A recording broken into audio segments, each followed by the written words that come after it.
வணக்கம் மக்களே, எல்லாரும் எப்படி இருக்கீங்க? எல்லாரும் நல்லா இருப்பீங்கன்னு நினைக்கிறேன். இன்னைக்கு என்ன வீடியோன்னு பார்க்கலாமா? Yes, 10th standard result. என்னோட பையனும் இன்னைக்கு பார்த்தீங்கன்னா 10th எக்ஸாம் எழுதி ரிசல்ட் மார்க் வந்திருக்கு. ஸோ அதை பற்றினது தான் இந்த வீடியோ.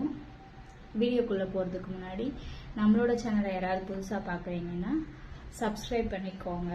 அப்படியே பெல் பட்டனையும் கிளிக் பண்ணிக்கோங்க. அப்போ தான் நான் போடுற வீடியோஸ் உங்களுக்கு நோட்டிஃபிகேஷனாக வரும். சரி, வீடியோக்குள்ளே போயிடலாங்களா? ஃபர்ஸ்ட் 10th எக்ஸாம் எழுதி நல்ல மார்க்லாம் கிடையாது, மார்க் ஸ்கோர் பண்ணவங்களுக்கு என்னோட வாழ்த்துக்கள். அப்புறம்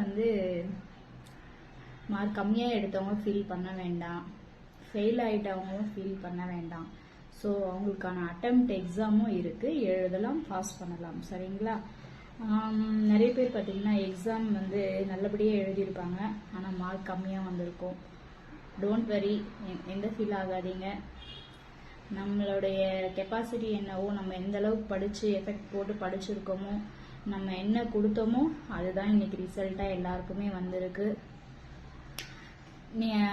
அதாவது மார்க் கம்மியாக வந்துருச்சுன்னு ஃபீல் பண்ணுறீங்கன்னா நோ ப்ராப்ளம். இந்த எக்ஸாம் மைண்டில் வச்சுக்கோங்க. இதுதானே ஃபர்ஸ்ட் எக்ஸாம். நீங்கள் 10th எழுதியிருக்கீங்க, +2ல் நிறைய மார்க் ஸ்கோர் பண்ணலாம் அப்படின்ற மோட்டிவேஷனோட நீங்கள் படிச்சிங்கன்னா நல்ல மார்க் ஸ்கோர் பண்ணலாம். சரிங்களா? இது உங்களுக்கு ஒரு எப்படி சொல்கிறது, ஃபர்ஸ்ட் ஸ்டெப் மாதிரி தான் நீங்கள் இந்த 10th எக்ஸாம் நீங்கள் எழுதுனது. சரிங்களா?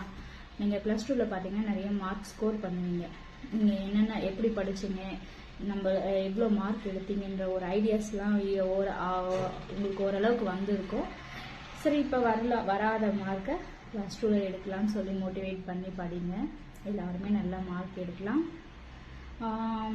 என்னோட பையனோட 10th மார்க் என்னன்னு சொல்லிட்டு பார்த்துடலாமா? வாங்க. ஸோ இதான் என்னோட 10th மார்க், 344. இதுதான் என் பையனோட மார்க்கு. ஸ்கூல் படிக்கும் போதெல்லாம் பார்த்தீங்கன்னா 300 மட்டும்தான் எடுப்பான், 300 பிலோ தான் எடுத்திருக்கான், 300 அபோவ் எடுத்ததே கிடையாது. ஒரே ஒரு வாட்டி தான் ரிவிஷன் டெஸ்ட்டில் 300 மார்க்ஸ் எடுத்திருக்கான். சரிங்களா? நான் அதை வச்சு தான் பப்ளிக்கில் எவ்வளோ மார்க் எடுப்பான்றத ஒரு கெஸ்ஸிங்காக வச்சுருந்தேன்.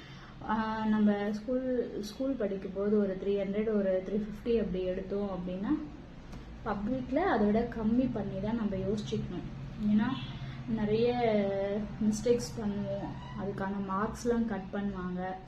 இப்படி ஒவ்வொன்றா பார்த்து தான் பார்த்திங்கன்னா நம்மளோட மார்க்கை நம்மளே இவ்வளோ தான் வரும் அப்படின்னு நம்ம ஒரு கெஸ் பண்ணி வச்சுருப்போம் இல்லைங்களா? அப்படி தான் நான் நினச்சிருந்தேன். பட் நான் நினச்சதை விட ஓகே, ஒரு 350 எடுத்திருந்தா, அபோவ் எடுத்திருந்தா நல்லா இருந்திருக்கும்னு எனக்கு தோணுச்சு. பட் அவன் என்ன எஃபர்ட் போட்டானோ அதுதான் அங்கே வந்திருக்கு. சரிங்களா? அவனுக்குமே இப்போ புரிஞ்சிருக்கும், தெரிஞ்சிருக்கும். இன்னும் நம்ம நல்லா படிச்சிருந்தா நல்லபடியாக மார்க் ஸ்கோர் பண்ணியிருந்துருக்கலாமே அப்படின்னு தோணிருக்கும். இதோட போகல, இன்னும் இருக்குது. நல்லா படிக்கணும். நான் எல்லா குழந்தைகளையும் சொல்லிக்கிறது இது ஒன்று தான். எல்லா குழந்தைங்களுக்கும் இந்த தப்பான முடிவு எடுக்கிறது மட்டும் வேண்டவே வேண்டாம். ஏன்னு பார்த்தீங்கன்னா நம்மளால முடியாதது எதுவுமே கிடையாது. சரிங்களா? பேரண்ட்ஸ் மார்க் கம்மியாக எடுத்துட்டீங்க அப்படின்ற உங்கள் பிள்ளைங்களை நீங்கள் திட்டாதீங்க. சரிங்களா? ஏன்னா நம்ம பிள்ளைங்களை திட்டுறதுனால நம்மளுக்கு மார்க்கு கூட போகிறது கிடையாது. சரிங்களா?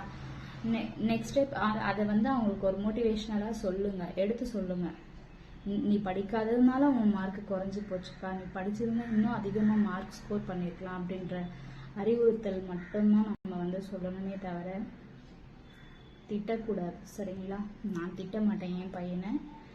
நான் சொல்லுவேன், எடுத்து சொல்லுவேன். இன்னும் நீங்கள் எஃபோர்ட் போட்டிருந்தீங்கன்னா நிறைய மார்க் ஸ்கோர் பண்ணியிருக்கலாம் அப்படின்றது நான் சொல்லுவேன். சரிங்களா? ஸோ இதான் என் பையனோட ரிசல்ட், 344. இன்னைக்கான வீடியோ இதுதான். வேறு ஒரு இன்ட்ரெஸ்டிங்கான வீடியோவில் நான் உங்களை எல்லாரையும் சந்திக்கிறேன். பாய்.